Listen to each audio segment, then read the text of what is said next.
without having to pick it up. 50. Feels fine, like I'm riding on pavement to me. That wind's trying to take me down. Alright, what is this? Oh, I wanted to brake a little bit. Peter San Felipe. That would be the rimmer. Oh, foot slid. You know what? Let's go left and see what happens.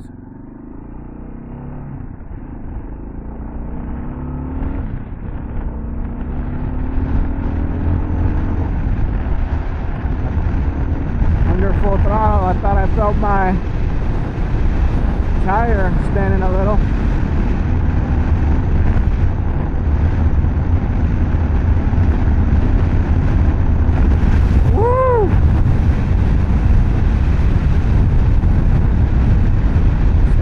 Stay a little loose. Looks like it got a little deep.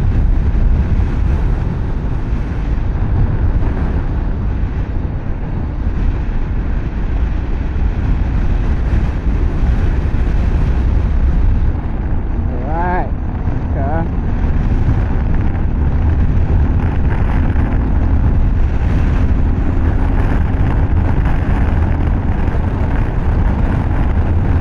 Coming back into a dirt road up here.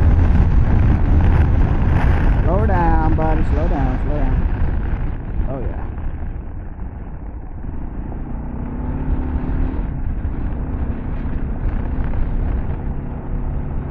Oh.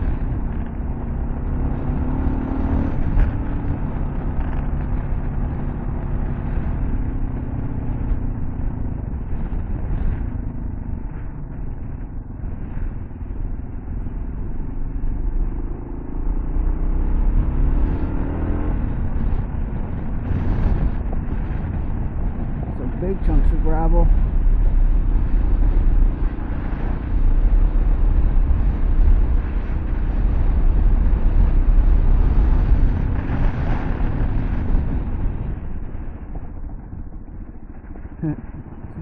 Funny, you get out here and you tend to ride a little harder than you should, especially since I'm not used to this bike. Whoa, I'm not used to this bike yet. Dancing around a little bit.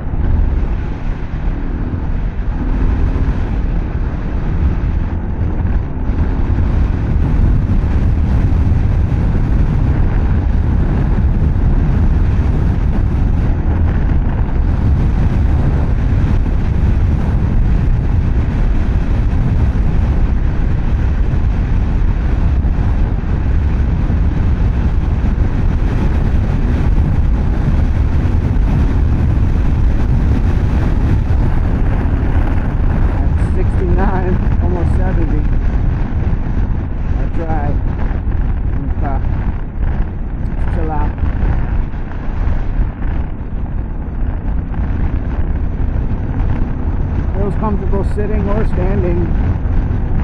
Obviously, if the going gets tough, you need to stand up, stay loose, let the bike move.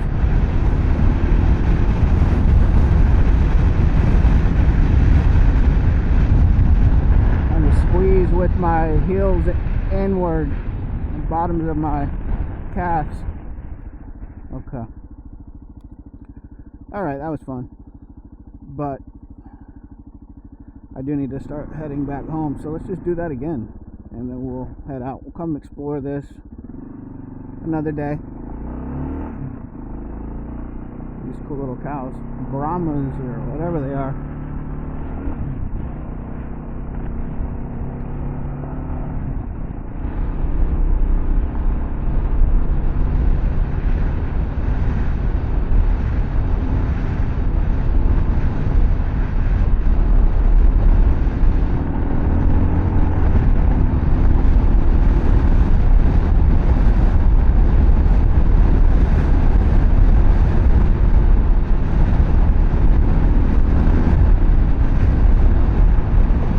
Houses are like, look at this guy. Alright, let's see 70. There we go, 70 to. Slow your roll, buddy.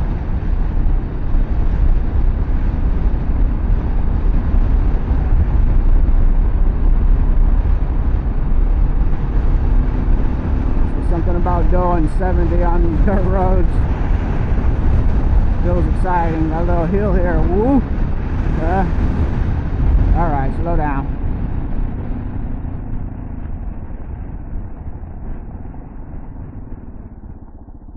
Don't even know what gear I am. I do kind of wish this bike had a gear indicator. Ooh, a little sliding.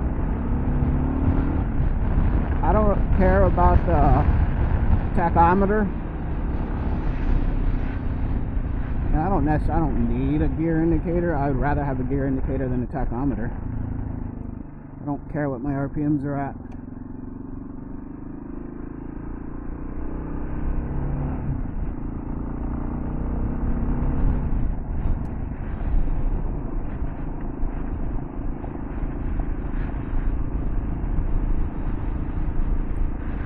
Okay.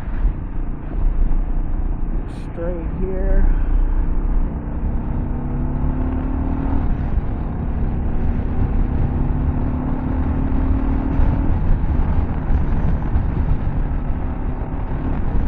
Engine braking, do it.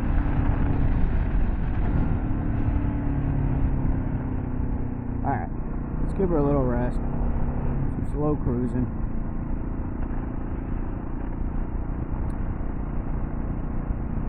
Oh. A little one hand. I probably thought I was waving at him. I didn't come off that road, no. Another cool dirt road.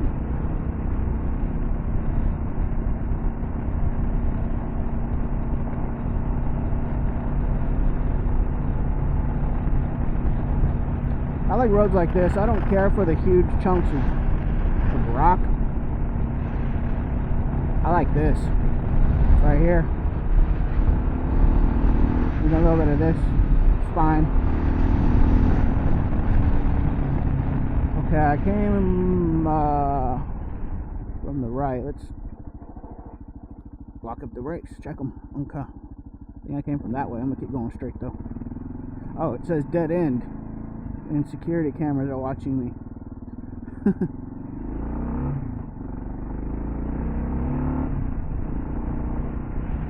Okay.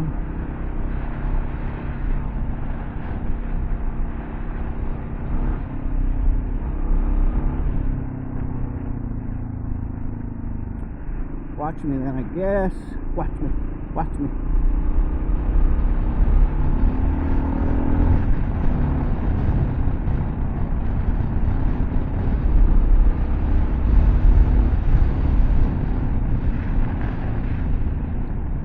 So the back brake definitely lets you lock it up a little bit for 1 second. Ooh. Look at all those deer out there. They're all buck. See all the bucks? They're taking off running. Crew of bucks. What's this? Let's go down there. Private road, dead end, turn around cameras. Not this way, but that way. I don't know what this is. Let's see if we can't sneak up on these bucks. Ooh, there they are. Right in front of me. Woo! Look at him taking that leap. Hauling biscuits. Anymore. Hauling it. Nice bucks.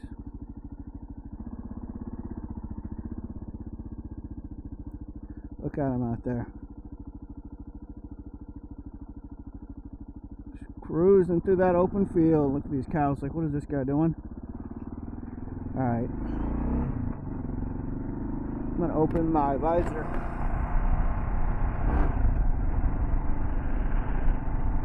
Slow cruise. Oh, this is going to a gate.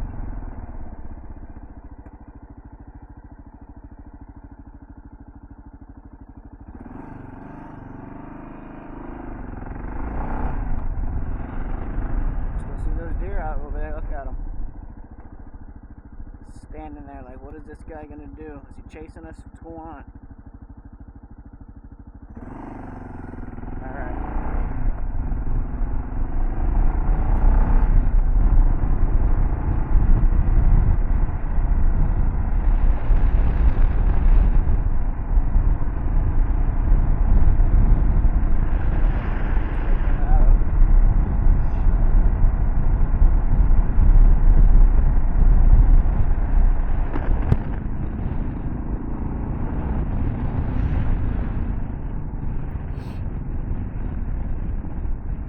Don't want to ride it like this guy coming down the street with something. A dog probably pissed off at me.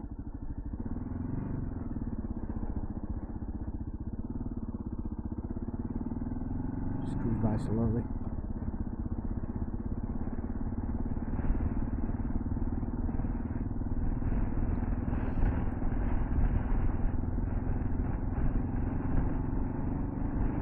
Nope, it wasn't. These guys out on these lonely roads, they don't like strangers. As I wouldn't, so I understand.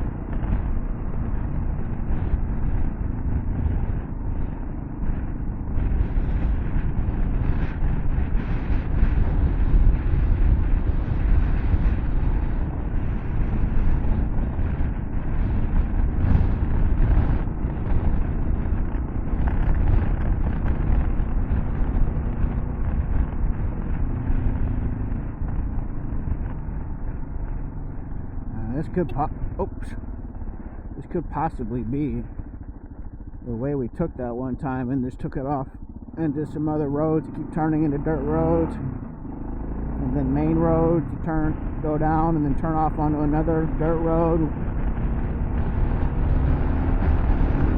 Can't remember what little town we ended up going out to.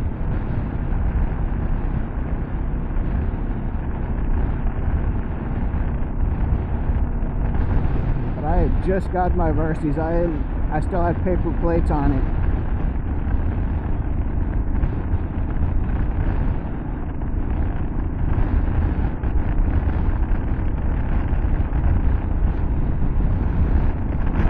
Alright, I'm gonna head back.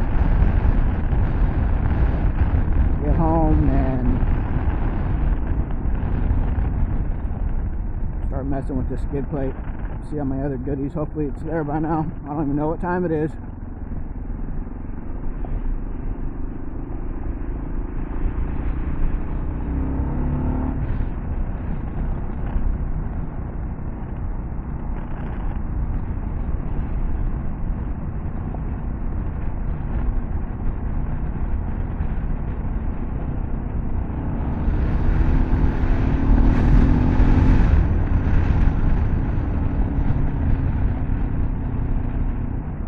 Off the dirt.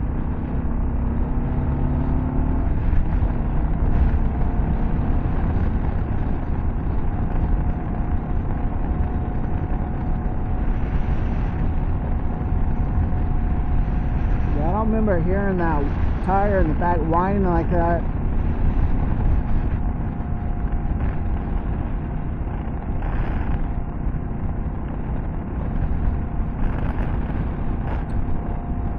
Almost at 190 miles when we turned off of Highway 90 onto these nice back roads. I was at 150. Shoot, that's 40 miles. More than I expected to put on the bike today. Okay, we gotta go this way.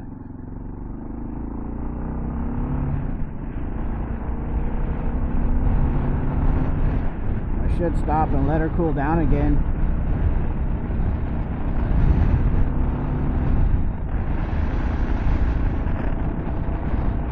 So easy to shift this motorcycle. I just stick my foot under there and it's like I don't even push up, just clink, clink. I must just like touch it.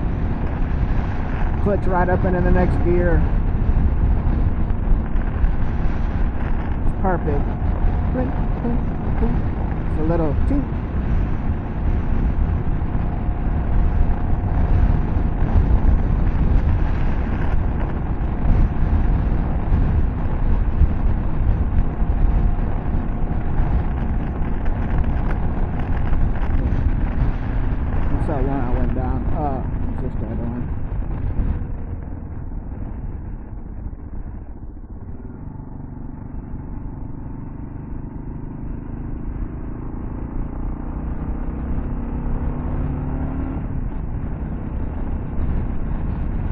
Is it the fastest bike in the world?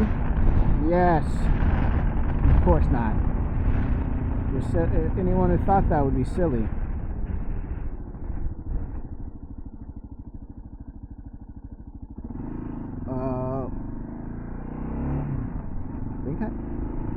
I came from straight.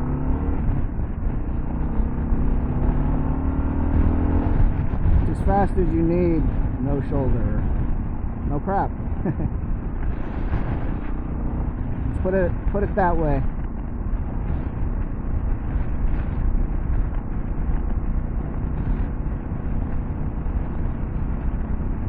Feels way better and way faster than the Himalayan 411. I can tell you that. I don't know if, am I going the right way? I don't know if, yeah, I am. Whoever's watching this video, I don't know if you saw the video that I did trying to figure out what bike I wanted, and I had just gone and test rode the 411.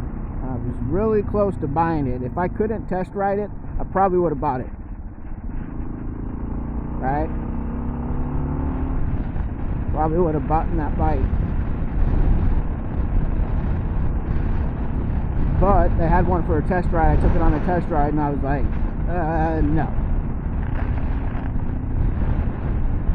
Like I said in that video, it felt super slow, small, which would be cool if you're off-road and some like technical trail. That would be perfect. You just tractor and bow through whatever without having a second thought.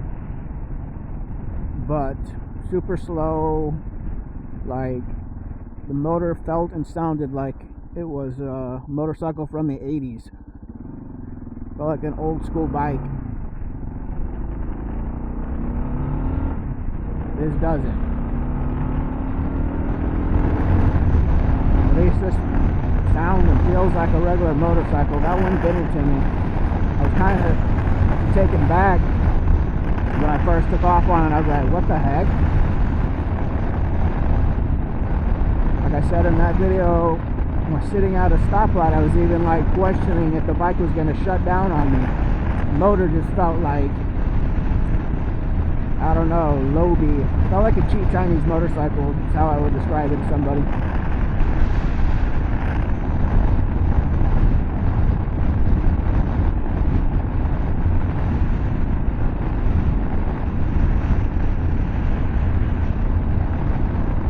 And this one feels much better. This one feels almost pretty much exactly what I expected. Oh, Stephen F. Austin State Park's that way. Oh, we'll go there one day.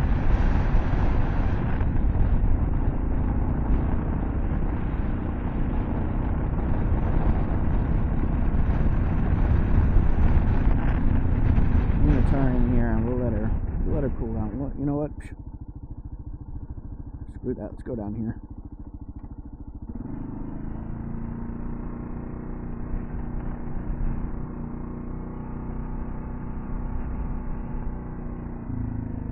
Cool if there was some trail or something up through here. One part of the Brazos, there is a little bit of trails that goes up some hills and around in the little woods. Nothing major, but a little bit. Went there before in my old dual sport. Thought it was going to be more than it was.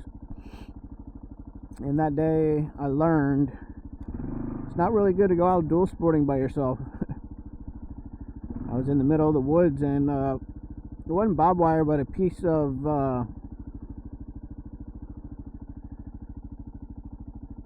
wire got wrapped around my rear tire and my sprocket and everything. I was like, crap. Pulled over, or maybe it stopped me, I can't remember. But I was in kind of like a wooded trail, but really close to the river. And luckily I had some tools on me. I had a little tiny tool bag.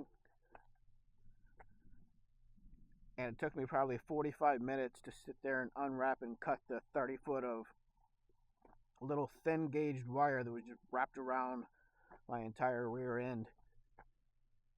And then after that, I decided to try this little hill for some odd reason. Trying to get this camera shut down. Which I've ridden up several hills. I mean, I'm not the best rider in the world, but I should have been able to make up this hill. I guess it was a little steeper than I thought, and then it had a little gravel on it. So I ended up spinning my tire about halfway up and fell over on the bike. And had to pick the bike up and get it back off down that hill, and then go down the little trail that I'd found. And I was over it at that point in time. I just wanted to get back home.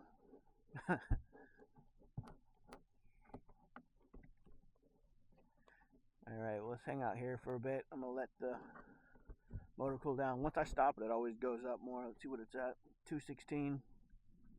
I'm sure it was at like 191 when I stopped. But when you turn the motor off, it tends to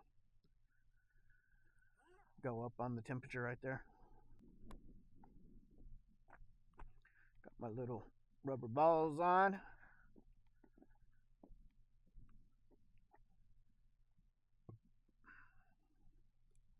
Give it about 20 minutes and we'll head home. Alright, what are we at? 118. It'd be best to let it cool down all the way, obviously. But we can't do that right now. Let it have a little bit of a cool down when we get it home.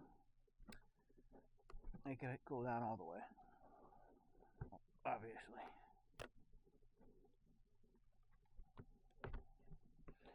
I swear I hate these D-ring helmets. For many years now, I've only been using the quick release. But I really couldn't find one that I liked in a new helmet. So I went ahead and got a D-ring. I know people will say the D-rings are stronger, blah, blah, blah, blah. But I don't buy it. Let's say you're in a motorcycle crash and you hit a guardrail or something, you're sliding through woods or a guardrail and something grabs your helmet. Either way, you're probably getting your neck broke, but I'd rather my helmet break free than rip my head off. I don't think anything's going to happen that's going to rip this helmet off of your head and break that quick release. That wouldn't probably break your neck or rip your head off. Is this thing on or what's going on? Okay. 116. Let's head home.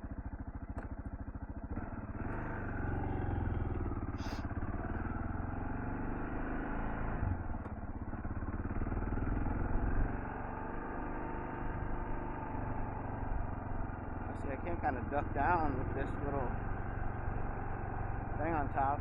Get that sun out of my eyes. Alright.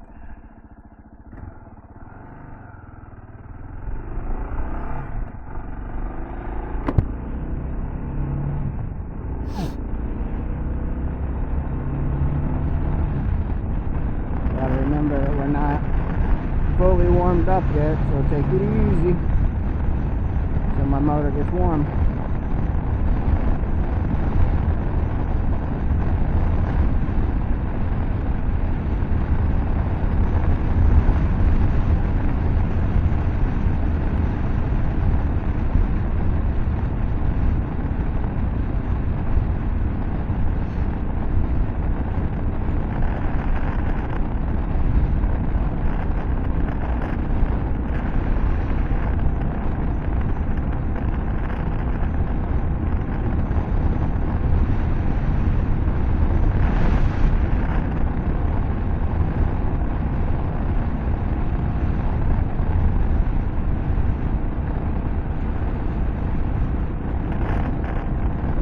I was saying before, I don't know why there's not a gear indicator in that little square. I'm sure I could add one to the bike if I really wanted to. I've only had one bike, which is my Versys, that's had a gear indicator, and I kind of liked it every now and again. You're pulling up to a light or a stop sign, glance down, what gear am I in? Yeah, I know you're supposed to know what gear you're in, I get it, but sometimes it's convenient to have it displayed. Whatever.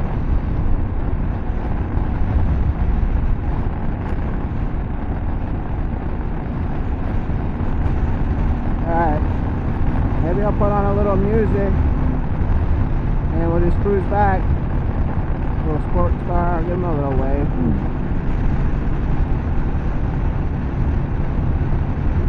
Alright, maybe we'll put on some music and just chill.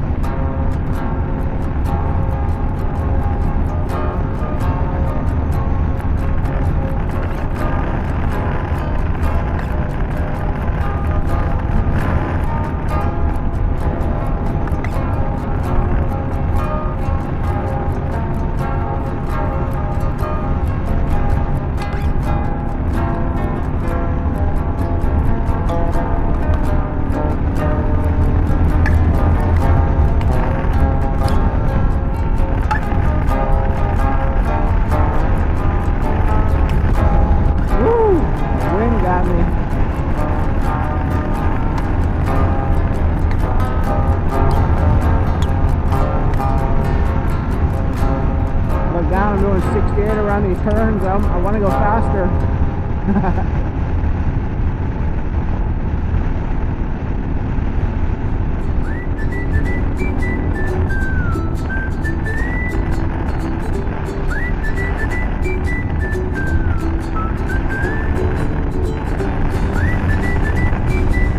Oh, that wind feels a little weird on the turn when it comes and gets you real good like that.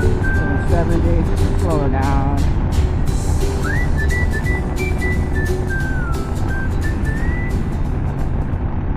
Bunch of bikes.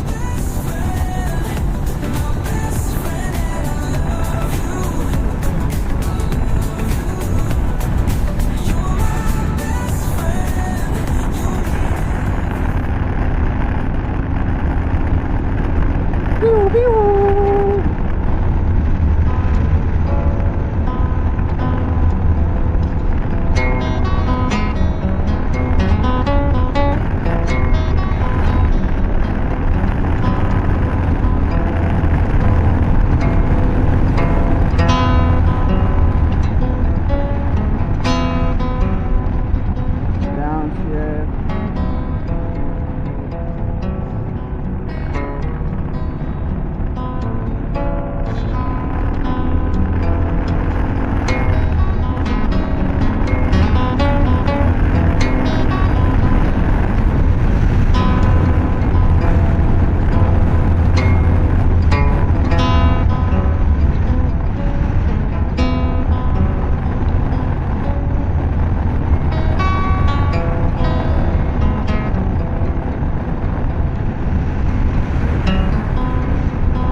205 miles.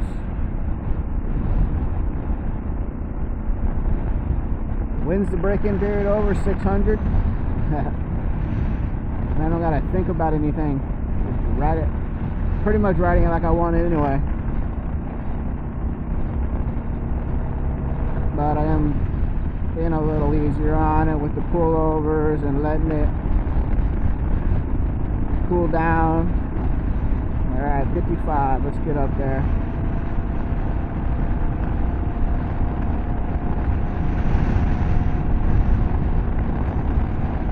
First time I ventured away from my house. Was it time? I don't know, but probably sure to be fine. If it was 100 degrees out, you know, it might be a little bit worse.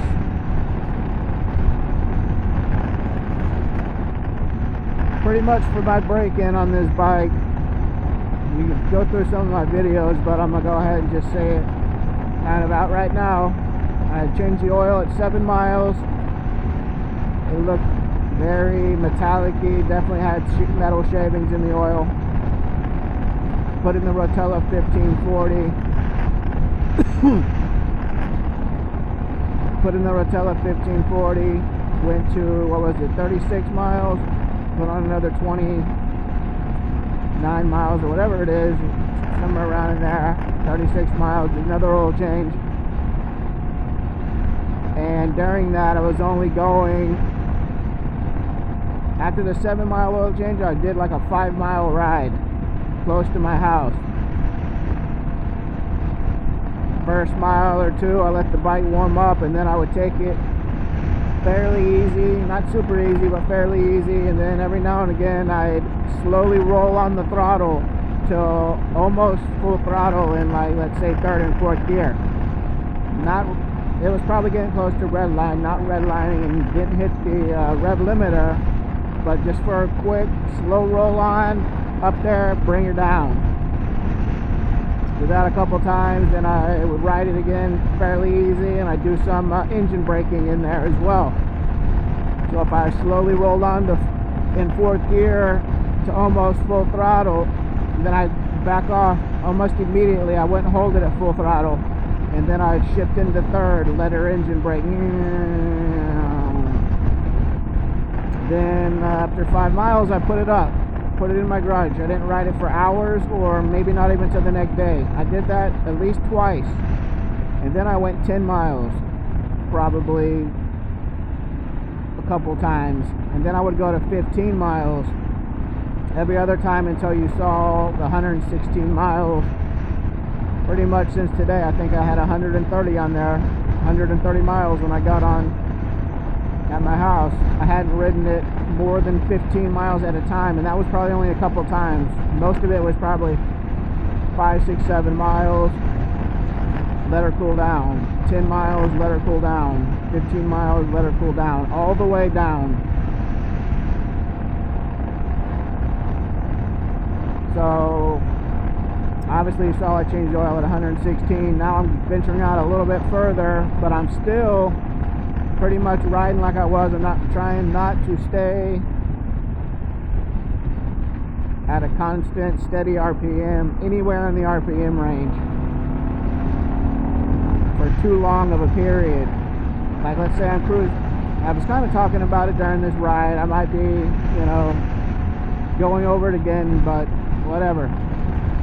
After a while at 60, you could either shift down from 5th into 4th, or you could just let it come down. Or you could pick it up in 5th gear, rev it up a little bit, get it up higher in the RPMs, and then bring her back down. But don't sit there and constantly run at the same RPM. Also, you don't want to lug the bike like low RPMs in any gear. Sometimes you have to if you're taking off or whatever. Just try not to do that too much. You always want to be up in the power band, power range in the break-in period.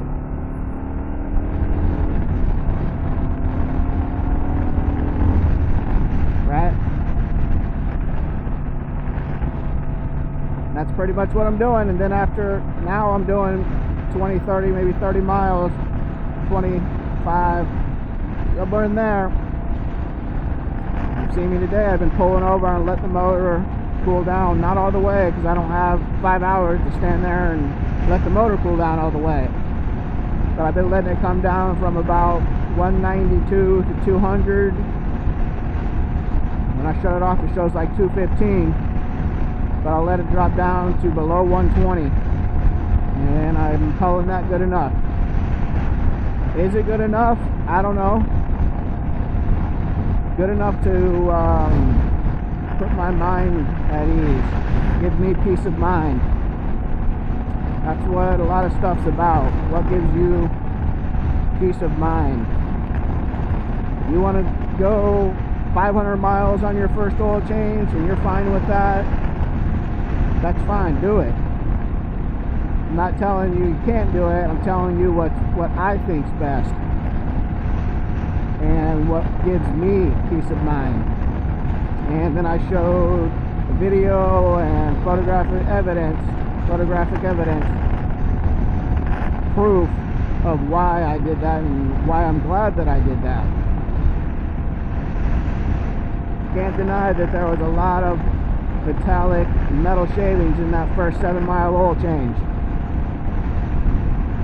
Now before I did that oil change, I did go back up to the dealer to get my two, that same day I bought the bike. I was like, I should have gotten some oil filters while I was there. So I drove my truck back up there.